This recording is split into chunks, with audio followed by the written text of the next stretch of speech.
These kids may look like they're just having some fun in the pool, but they're learning critical swimming skills that could save their life. It's a swim program Mary Kerr started back when she was in college, when her friend couldn't find lessons for her two young kids. She talked to me a lot about her daughter not being able to swim and that it worried her all the time. With everywhere they went was water, and she just worried that something was going to happen. So Mary made her a promise, offering to teach her kids when they returned in the fall.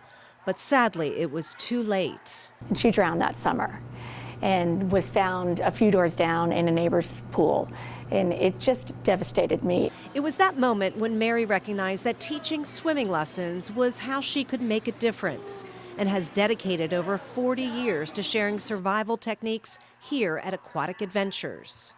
Ages 1 to 4 are at highest risk of drowning.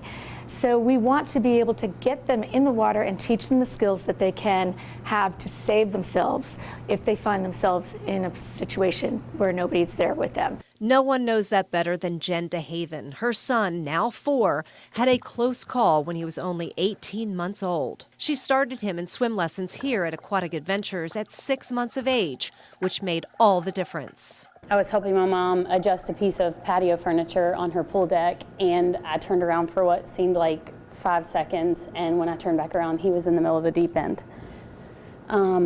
But fortunately, we had been here, and he was able to turn on his back and float and save himself. I jumped in fully clothed, and I was terrified. I didn't know at first if he had inhaled water or anything, and I'm an anesthesia provider, and I know how dangerous it can be, and that is one reason why I have enrolled them in swimming lessons so early, because it can happen so fast. Unfortunately, Mary says it's a tale that happens all too often.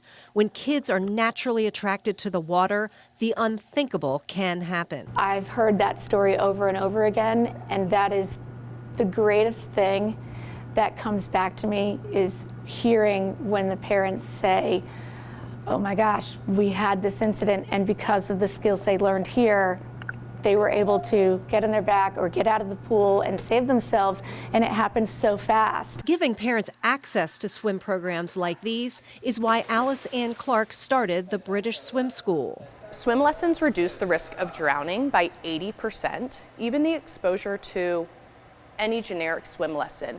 That real knowledge and experience for a child can reduce their risk of drowning by 80%.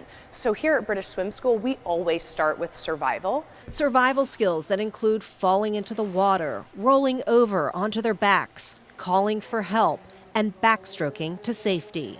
I couldn't have envisioned it being such a supportive environment, but also a huge need. The growth has really spoken to that, and it's been amazing for parents to find a program, find availability right away, start this week.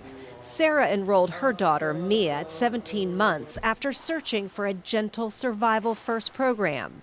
I feel like regardless of how many adults are around, or if I feel like I'm watching really close, I can't be 100% every time, and I can't expect other adults that might be watching her without me to either. And so I feel like for me it was like I need to make sure that she at least has the ability to kind of get that flip over and float, to at least, if it's just a couple seconds of me looking away, get her up to the water. Seconds that could make all the difference. Don't wait. Call, enroll, check it out online. Make sure you're taking those steps to at least get the ball rolling, because it's never too early for survival skills. Had we not done this, he could have drowned that day. It's time and money that you'll never regret spending, because like in our case, in the instance that we did need it, there was nothing else that could have saved him.